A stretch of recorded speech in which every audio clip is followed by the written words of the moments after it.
नमस्कार साथीहरू, quant research Nepal YouTube च्यानलमा यहाँहरूलाई हार्दिक स्वागत छ। आज म ऱ्यान्डमाइजेसन कसरी गर्ने भन्ने कुरा चाहिँ सिकाउन गइरहेको छु। अर्थात् हामीसँग हाउसहोल्ड लिस्ट छ अथवा रेस्पोन्डेन्टको लिस्ट छ, त्यहाँबाट चाहिँ फिक्स नम्बर अफ स्याम्पल चाहिँ कसरी ड्र गर्ने भन्ने कुरा चाहिँ सिकाउन गइरहेको छु। त्यसको लागि चाहिँ अहिले मसँग यहाँनिर 25 वटा हाउसहोल्ड छ साथीहरू। अब यो 25 वटा हाउसहोल्डबाट चाहिँ 10 वटा ऱ्यान्डमली कसरी सिलेक्ट गर्ने भन्ने कुरा चाहिँ सिकाउन गइरहेको छु। तर हामीले ख्याल गर्नुपर्ने कुरा चाहिँ के छ भन्दाखेरि हाउसहोल्ड नम्बर चाहिँ रिपिटेड हुनु हुँदैन। यदि तपाईँको हाउसहोल्ड नम्बर चाहिँ रिपिटेड छ भने चाहिँ एउटै हाउसहोल्ड दुईचोटि पर्न सक्ने सम्भावना हुने भएको भएर त्यो विदाउट रिप्लेसमेन्टको कन्सेप्टलाई यहाँनिर मैले युज गर्न खोजेको छु। अब जस्तो कि एउटा गाउँमा जानुभयो, तपाईँहरूले चाहिँ 3-4 जना इन्युमरेटरले चाहिँ हाउसहोल्ड लिस्ट आउट गर्नुभयो, तर त्यो लिस्ट गरेको हाउसहोल्ड चाहिँ 2 जनाले एउटै हाउसहोल्ड लिस्ट गरेको पनि हुनसक्छ।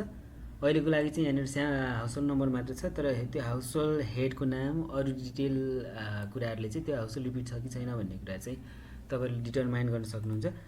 अब यहाँनिर हाउसहोल्ड रिपिटेड छ कि छैन भन्ने कुरालाई फाइन्ड आउट गर्नको लागि चाहिँ एउटा फर्मुला युज गरौँ, काउन्ट इफ भनेर।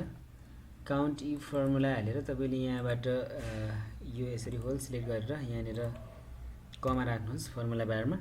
कमा राखिसके पछाडि फेरि यो हाम्रो फर्स्ट हाउसहोल्डको सिटमा राखेर यसलाई ब्र्याकेट क्लोज गरेर इन्टर गर्नुहोस्। यो 1 भनेको चाहिँ हाम्रो यो 1 फर्स्ट हाउसहोल्ड नम्बर चाहिँ रिपिटेड छैन भन्ने कुरा हो। अब यसलाई यहाँनिर क्लिक गर्नुभयो भने चाहिँ यो 2 चाहिँ दुईचोटि रिपिट भएको छ भन्ने कुरा हो। यहाँनिर पनि छ साथीहरू, यो 2 टाइम्स रिपिट भएको छ, यो 4 3 टाइम्स रिपिट भएको छ, यहाँ छ र यहाँ छ, तपाईँको यहाँनिर छ। अब त्योभन्दा बाहेक चाहिँ हाम्रो रिपिट छैन भनेपछि यो रिपिटेड हाउसहोल्डलाई हामीले रिमुभ गर्नुपर्छ। त्यसको लागि चाहिँ तपाईँले यहाँनिर राखेर कन्ट्रोल ए गर्नुभयो भने चाहिँ सबै टेबल सिलेक्ट हुन्छ।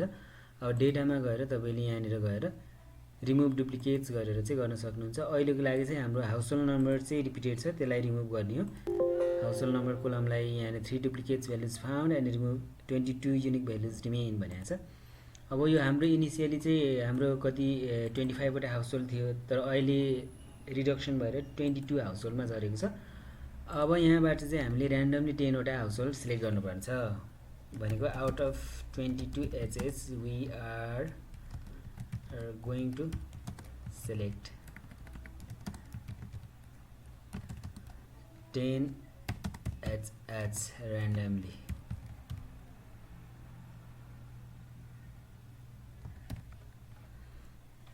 अब त्यसको लागि चाहिँ हामीले एउटा यहाँनिर ऱ्यान्डम नम्बर जेनेरेट गरौँ।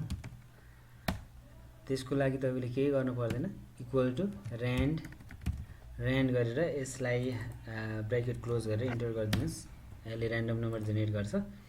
ऱ्यान्डम नम्बर जेनेरेट गरिसकेपछि तपाईँले यो कुनामा राखेर प्लस साइन आउने गरी राखेर यसलाई डबल क्लिक गर्नुभयो भने चाहिँ यसरी आउँछ। अब यहाँनिर तपाईँले चाहिँ यो फर्मुला बारमा हेर्नुभयो भने चाहिँ ऱ्यान्ड अनि पेरेन्थेसिस ओपन एन्ड क्लोज छ। यसलाई तपाईँले यसरी हरेकचोटि गर्नुभयो भने चाहिँ यो ऱ्यान्डम नम्बर चेन्ज भइरहन्छ, किनभने हाम्रो ऱ्यान्डम नम्बर त हरेकचोटि चेन्ज हुन्छ नि त। अब यो ऱ्यान्डम नम्बरलाई चेन्ज हुनबाट रोक्नको लागि चाहिँ तपाईँले यो पेस्ट स्पेसल भ्यालुमा गएर गर्नुपर्छ। यो हाम्रो अब फर्मुला हट्यो। अब फेरि कन्ट्रोल ए गरेर तपाईँले ऱ्यान्डम नम्बर कोलममा गएर चाहिँ स्मलेस्ट टु लार्जेस्ट अथवा लार्जेस्ट टु स्मलेस्ट तपाईँले जसरी पनि गर्न सक्नुहुन्छ। यो ऱ्यान्डमली जेनेरेट भएको नम्बरलाई चाहिँ स्मलेस्ट टु लार्जेस्ट गरेर मैले क्लिक गरेँ।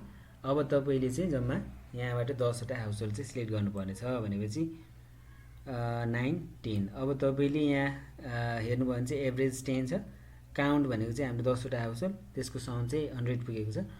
अब तपाईँले चाहिँ यतिवटा हाउसहोल्डलाई चाहिँ तपाईँले ऱ्यान्डमली सिलेक्ट भएको र यो ऱ्यान्डमली सिलेक्ट भएको हाउसहोल्डलाई चाहिँ तपाईँले एचएच हाउसहोल्ड सिलेक्टेड फर